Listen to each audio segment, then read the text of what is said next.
ইবনে মালিক নামে একজন সাহাবী জিনা করছে।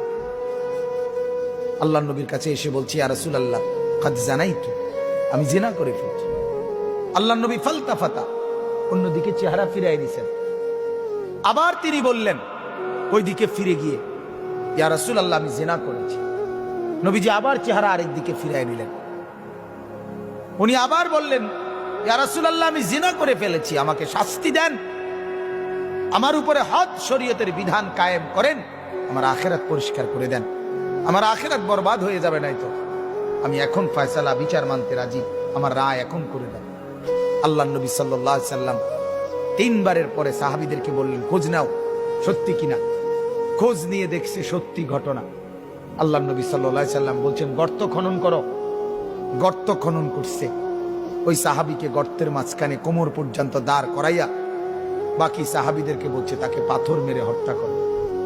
মুসলিম শরীফের হাদিস, একেবারে বিশুদ্ধ হাদিস। যখন পাথর মেরে হত্যা করছে, তখন পাথরের আঘাতের কারণে ওনার শরীর থেকে রক্তের ছিটা একজন সাহাবীর গায়ে আয়সা লাগছে। ওই সাহাবী তখন একটু বিরক্ত হয়েছে। বিরক্ত হইয়া বলছে, আহ, এক নাফরমানের রক্ত লাগলো, এক বদকারের রক্ত গায়ে লাগলো, তো মানে এরকম একটা বিরক্তি দেখাইছে।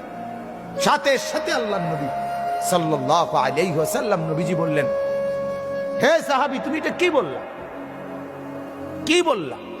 আমার এই মায়েজ গোটা পৃথিবী যা জানতো না, নিজের অপরাধ নিজে স্বীকার করে, নিজের শাস্তি নিজে গ্রহণ করে তওবা করছে।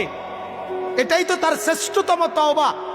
আখিরাতের ভয়ে নিজেকে শাস্তির সামনে পেশ করে দিছে। আল্লাহর নবী তখন বললেন, লাকাদ তাবা তাওবাতান। আরে সাহাবীরা শোনো, আমার এই সাহাবী এই মুহূর্তে এমন তওবা করছে, এটা তার এমন তওবা, লাউ কুসিমাত জামিউল আরদি লা ওয়াসাত। যদি তার এই তওবা বাইটা বন্টন করে পৃথিবীর সমস্ত নাফরমানের গুনার মোকাবেলায় তার তওবা যদি বন্টন করে, আল্লাহ তাআলা সবাইকে মাফ করে দিবে।